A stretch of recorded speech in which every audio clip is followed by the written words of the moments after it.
Base sa mga kwento ni Fatima, tinuring talaga siyang parang tunay na anak ni Atoy.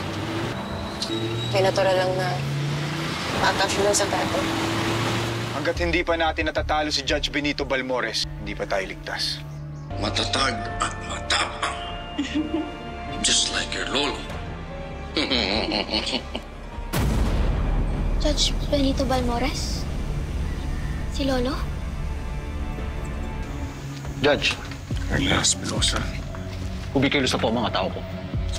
Basta, hanggat maaari, labas niyo ng buhay ang apo ko si Fatima. Pag nagawa niyo na yun, patayin niyo na silang lahat.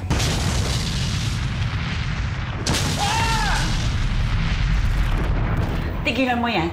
Sabihin mo sa akin kung bakit mo siya pinoprotektahan! Anak ko siya! Sino ang manager?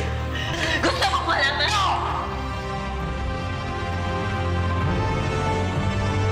Lumuhod ka sa lupa.